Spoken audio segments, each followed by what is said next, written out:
We have learned that notes that are on lines and spaces tell us what keys to play on a piano.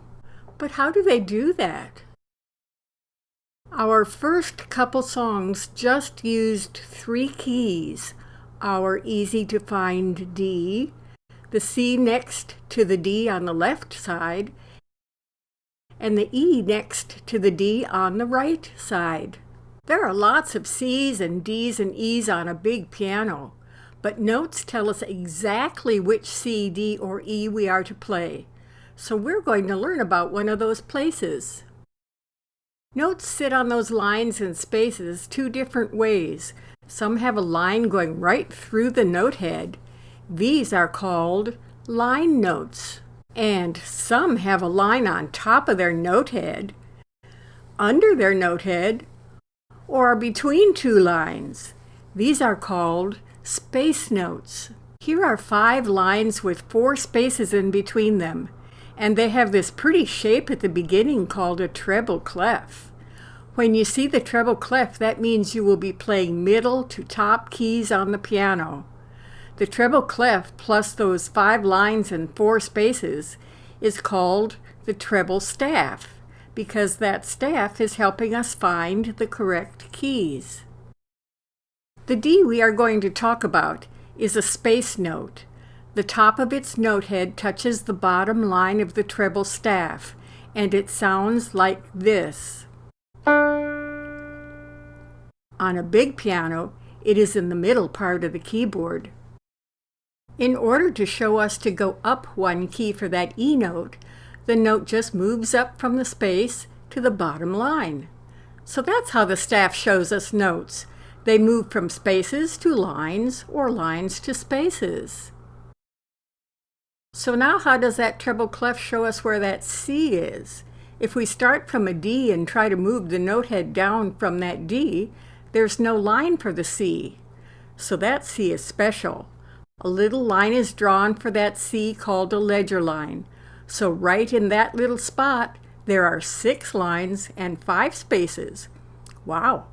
That C is called middle C. So this middle C sounds like this. D sounds like this. And this E sounds like this. So let's make some silly songs using those 3 keys and little quarter notes. You have an empty treble staff that looks like this. And you have 2 kinds of notes: space notes that look like the D, and line notes that look like the E. Carefully line up one of the D notes on your staff so the lines cover the staff lines and the D looks perfect on the staff. Glue or tape in place. Now carefully line up that E note on your staff so the lines cover the staff lines. Glue or tape in place. Now how do we make that middle C? Hold another E note in place on your treble staff lines. Now carefully move it down on a set of lines. Now you have a note that looks like middle C. Glue or tape that middle C in place too.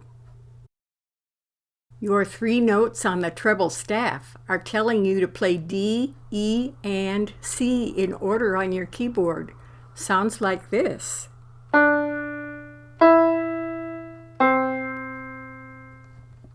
You have several little notes, so place them on your treble staff in any order to make these 3 notes: our middle C, the D next to that middle C, and the E next to that D. Then play your song. I made a couple songs. Here's one of them, and it sounds like this.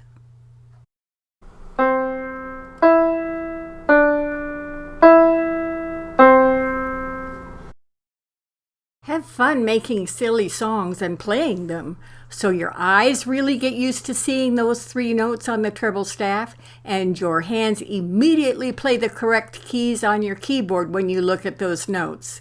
You are now reading music. You can do this. Have fun.